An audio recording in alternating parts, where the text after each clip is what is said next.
Nigeria, Africa's most populated nation with over 220 million people, remains trapped in a long, brutal wave of terror and instability. Across various parts of the country, I would say, mostly in north and central regions, terrorist organizations like Boko Haram and Islamic State, Western Africa province, ISWAP, continue to carry out deadly attacks, destroying villages, schools, and churches, abducting civilians, and targeting religious minorities. According to Global Monitoring Group, including the World Watch List and Open Door International, Nigeria remains the deadliest country in the world for Christians. In 2024 alone, more than 3,100 Christians were killed and over 2,830 were kidnapped.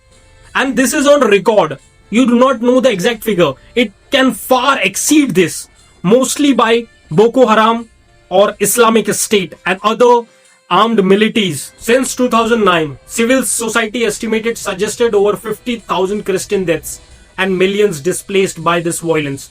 Entire communities have vanished. Thousands of children have been orphaned or taken captive.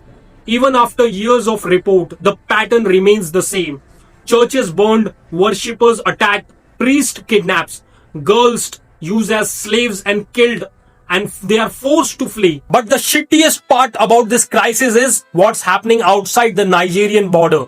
Despite this continuing bloodshed, the government of Nigeria continues to receive major international aid and military assistance from the United States, European Union, United Kingdom, and other global partners. Billions of dollars have been sent over the past decades to counter terrorism operation and humanitarian relief. In 2020-25, US approved a $346 million weapon package for Nigeria's Air Force and Counter Insurance Unit. Meanwhile, international institutes recently removed Nigeria from Financial Action Task Force grey list, meaning it is judged that it is improving. But here's the big question. Is the support really working? Because while the funds, training and weapons continue to flow, the terror has not ended. The terror in the people's heart is just booming and booming. Analysts say large areas remain unsafe. Many Nigerians, especially Christians and rural farmers, say that they feel abandoned by both their own government and the international community. Crises point out that the terrorist organizations are still operating freely and that the security forces often arrive hours later. They ask, how can a government keep receiving billions in global aid while the villages are still burning every week? Even US lawmakers and human rights advocates are calling for stricter actions and stricter oversight, demanding that any financial or military assistance to Nigeria be conditions on proven protection of civilians and accountability of human rights abuses. Speaking on this issue, US President Donald Trump recently said the situation about Nigeria in his post. He warned the US could put troops on the ground or launch airstrikes if needed. It's very bad also. You know that part of the world, very bad. They're killing the Christians and killing them in very large numbers. We're not going to allow that to happen. Meanwhile, the Nigerian government insists it is making progress. Officials say they have raided over 700 terrorist-linked raid cases on all those stuff.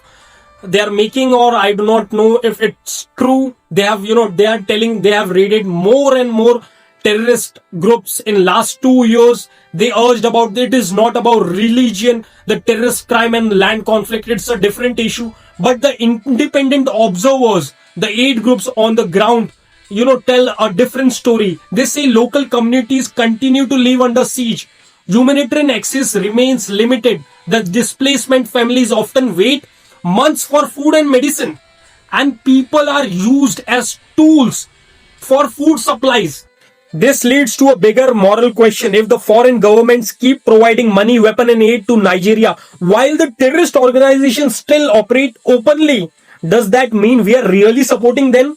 This debate is no longer just about humanitarian concerns.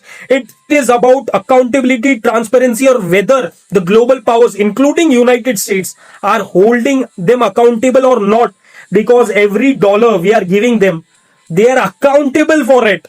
Because if the cycle is not broken, it will continue to repeat. The truth is simple yet painful. Nigeria crisis is not just Nigeria's problem anymore.